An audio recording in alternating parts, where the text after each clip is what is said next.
ડિંડોલીમાં પતિ પત્ની પર તેમના બંગલામાં ઘૂસી હુમલો કરવામાં આવ્યો હતો। ડિંડોલીમાં પતિ પત્ની પર તેમના બંગલામાં હુમલો કરવામાં આવ્યો હતો। ડ્રીમ વિલા બંગલો ખાતે રાત્રે તે ચીસોથી ગૂંજી ઉઠી હતી। ડિંડોલી પોલીસ સ્ટેશનની બરાબર સામે જ આ બનાવ બનવા પામ્યો હતો। મિલમાં ડાઇંગ માસ્ટરના બંગલામાં એક આરોપી ઘૂસ્યો હતો।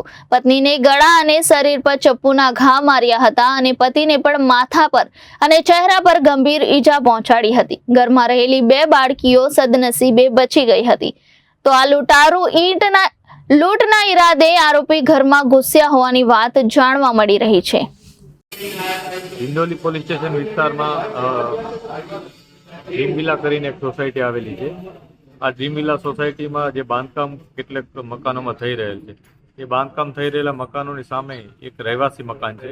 આ રહેવાસી મકાનમાં સવારે 4:30 થી 5:30ની આસપાસ કોઈ વ્યક્તિએ એન્ટ્રી કરી અને તીક્ષ્ણ હથિયાર વડે જે મકાનના માલિક છે એમને અને એમના પત્નીને તીક્ષ્ણ હથિયાર વડે એટેક કરી અને ઈજા પહોંચાડી છે। જે બાબતે પોલીસે તત્કાલ પહોંચી જઈ અને કાર્યવાહી શરૂ કરેલ છે। અત્યારે અમે જે ટેકનિકલ ઇન્ફોર્મેશન હોય એ ઉપરાંત હ્યુમન રિસોર્સ અને અન્ય જે ઇન્ફોર્મેશન છે, જે આસપાસના વિટનેસ છે એના ઉપરથી માહિતી મેળવી રહ્યા છીએ અને એ માહિતી ઉપરથી જે આરોપી છે એના સુધી પહોંચવાની કોશિશ કરી રહ્યા છીએ। આરોપીમાં અત્યારે જે માહિતી છે એ મુજબ કોઈ એક વ્યક્તિએ એન્ટ્રી કરી અને આ પ્રકારની ઘટનાને અંજામ આપ્યો છે। તે છતાં આમાં એક વ્યક્તિ છે કે અન્ય કોઈ વ્યક્તિઓ છે એ પણ અમે તપાસ કરી રહ્યા છીએ।